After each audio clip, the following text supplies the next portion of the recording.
Hi, I'm Dulce Gady, and I'm here with Paul Kruse today from First Step Back Home Ministry. And Paul, tell us about your ministry. Well, as a lot of these things go, started by accident. God knew what was going on, but I didn't. Right. I discovered people sleeping in the woods because I didn't know anything about anything.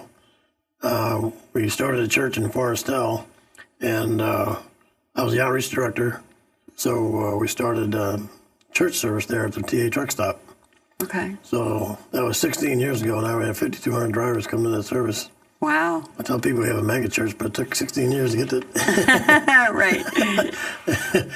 And so during the service, a homeless guy that was sleeping in the woods behind the truck stop came to me, asked for help. I said, I don't know anything about homelessness. I said, go to Salvation Army. They're the ones supposed to know about it, all about it. And they came back the next week and said, no, there's no help in St. Charles, Lincoln, or Warren County for single homeless men. I said, no way. And these guys are sleeping in the woods, and all these agencies get millions of dollars. Why is anybody sleeping in the woods? Right. So that's what got me going on all this. Then you started doing some research. And Yeah. Then I found out there's a lot of people sleeping in the woods. So I just started putting them in the motels, get them out of the woods. And I went down and asked them, I said, look, would you be able to work? And they said, yeah, we'd love to work. We don't have a car, we don't have an address, we don't have IDs, we don't have anything. I said, well, if you had all that, would you work? Oh, yeah, we'd love to work. So I got them all that and asked my friends if they would hire them and run to do jobs around the house. And they did. They hired them all, and some of them, they let them stay in their basements. Wow. So they went from the woods to the basements. And then they started helping them find cars and stuff. And so they got a car, and then they went off on their own and got jobs and all that. So God just showed me this whole plan right off the bat. Right. So they didn't stay homeless. They got jobs, and they moved on and improved their lives because they had a little help After that, then I started putting them in motels. Mm-hmm. And that was costing me a lot of money. Right, I bet. And after about a week, it was up to $1,000 because there's a lot of people in the woods. So I'm going, oh my gosh.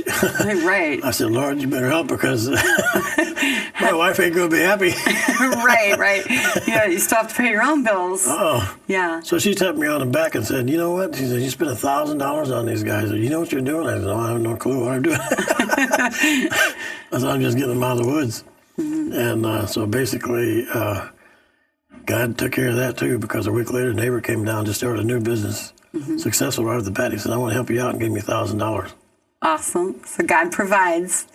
I have never, ever had to spend a dime of my money since. That is so awesome. And to date, we've raised $1.8 million and helped 8,000 people. That's amazing.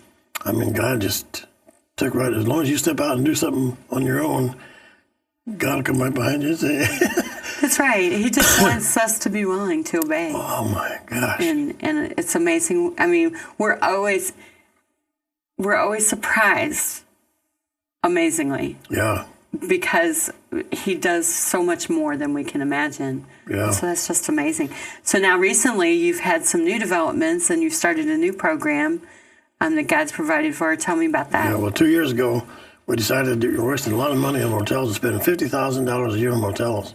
Wow. So I'm saying, no, that ain't good. I mean, it's a good transitional. We're still doing it. Right. Good transitional housing for them, but there's no permanent housing. Right. So I thought, well, maybe mobile homes I can afford, and then we'll have permanent housing. Mm-hmm. So a couple of years ago, we bought 6 mobile homes, put families in there that otherwise would be on the street. Right. Because we put them in the motels, and then they get a job, and they pay their own way in a motel. Right. Then they get stuck there for 5 or 6 years. They can't get out because their credit's bad, and they don't have money for a deposit for an apartment or anything. Right. So basically, we don't ask any deposits for the mobile homes. Okay. And that's what keeps them from getting a place. Right. Deposits. Right. Yeah, many times. Deposits and bad credit. Mm-hmm. So we don't ask for deposits. I think that's a waste anyway. I mean, right. If I had the money, I'd just sit in the bank anyway. So what good is that? Right. So we do away with deposits, and we don't do credit checks. Right. We have a financial analysis we do with them just to make sure they can afford it. Right. Yeah. And basically, it costs about $6,000 a year for the mobile home.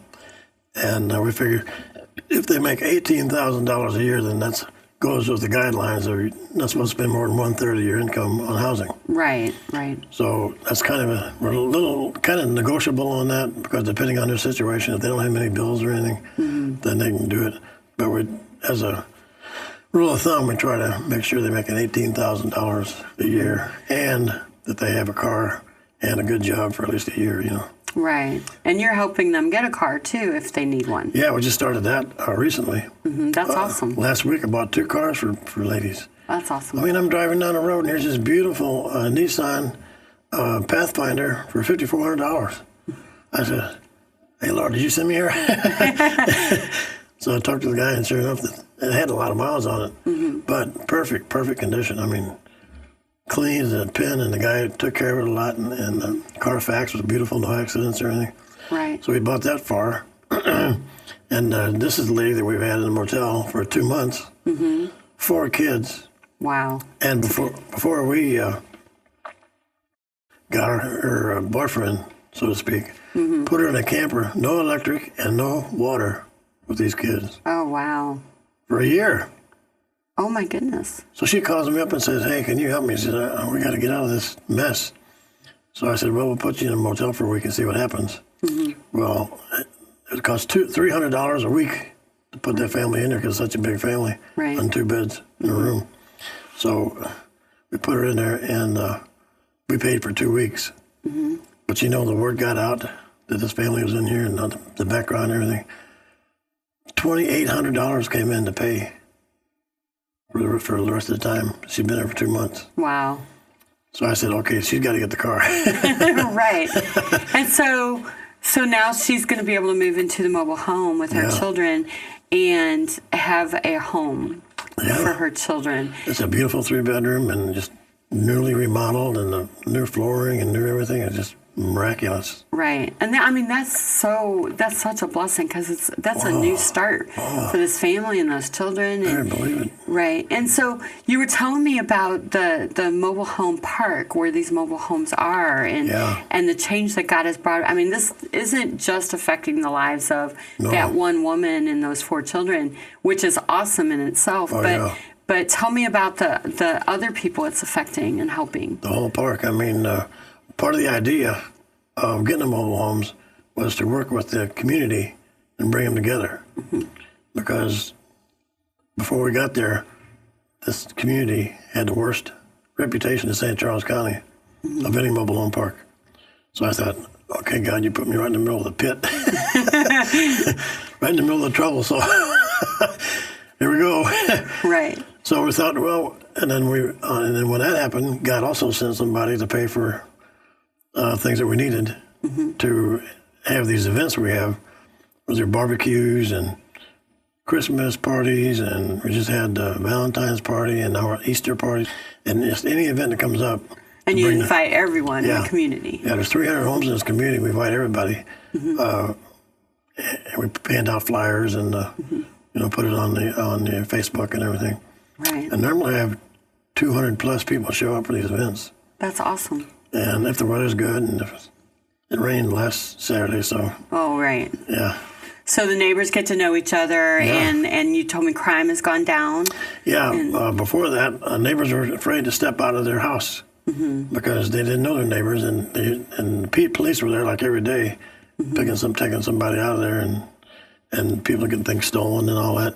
Right. But since we've been there, neighbors know each other, and they're getting together, and they're not afraid now to walk down the street because they know this neighbor lives here and that neighbor lives there, and they know their neighbors now. Right. And well, that makes a huge difference in people's sense of security and knowing that they belong in a community and so forth. And it's just amazing and thank you so much for coming and sharing what God has been doing in your ministry and in these communities, and to help these to help these women with children to have a place to stay that's safe and secure, and to give them hope for their future and for their children's futures. So that's just wonderful what God is doing. We've been working with Larry for the past few years. And I've been going downtown and helping some of the people down there.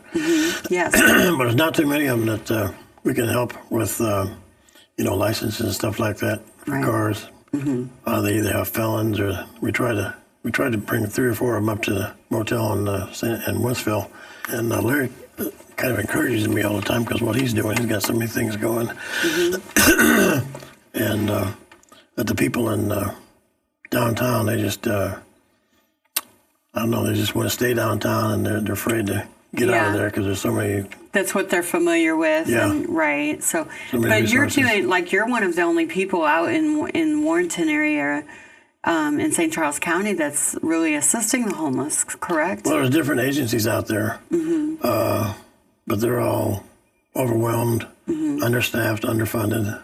And there's no shelters. Well, there's one, Salvation Army. Okay. Mainly for families and women.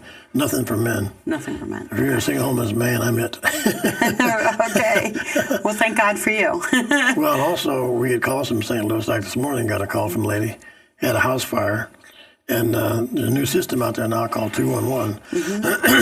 211 they have here. Right. And they called 211 here, and they told them, no, there's no shelters for you.